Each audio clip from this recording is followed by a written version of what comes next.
the third eye and the eyes themselves, like, have you guys ever heard of this? If you've been in intuitive anatomy, you probably remember. Intuitive anatomy is this 3-week long class where we study the anatomy of the human body, and we also study the belief systems and the programs associated with them.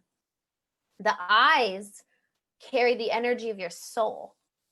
So when you are working on this third eye piece, yes, it's the illusion. Yes, it's the identity, but you're also working on the soul beliefs. On that soul level, we have beliefs. We've made commitments. And what happens is that as those beliefs filter through our levels of consciousness, they go through the levels of our other belief systems. So let's say on the soul level, I have a more gentle belief that just says, I have to prove myself to God. Okay.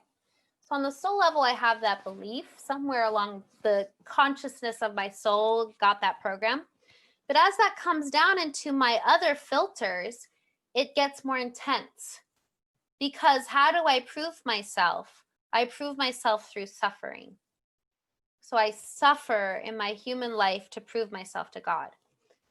The soul level, it's a little more gentle. It's like a little more abstract.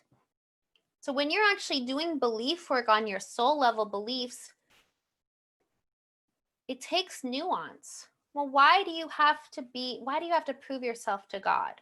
I have to prove myself so that God sees me, so that God recognizes me. Can we change that belief? Would you like to know that you can be recognized by God without having to prove yourself? It's nuanced, it's soft, but the soul level beliefs just goes through all these filters, and it creates a lot of struggle in our human existence.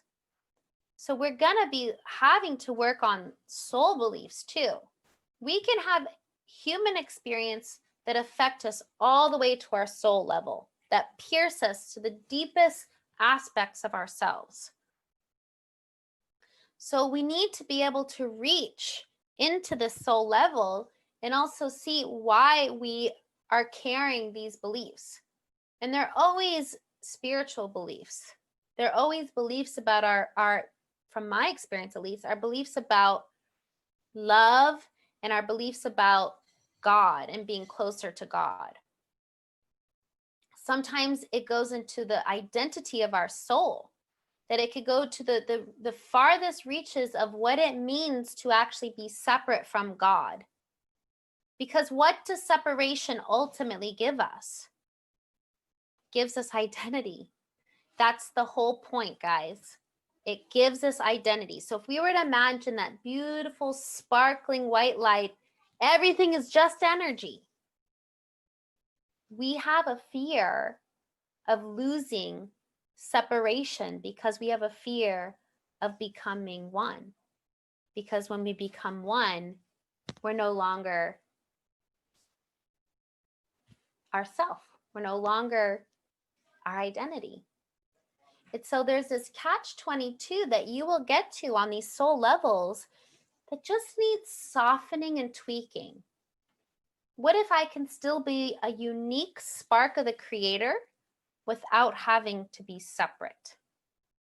That would be a really great tweak that allows me to still be the spark that I am, but still be a part of the creator's consciousness. So I find that this identity piece is huge. And again, it goes all the way to the deepest levels of ourselves, to our soul. Why do we have free will? We have free will because we are in identity. We have free will and choice out of our individuation, which inherently we have these funny beliefs means we're separate.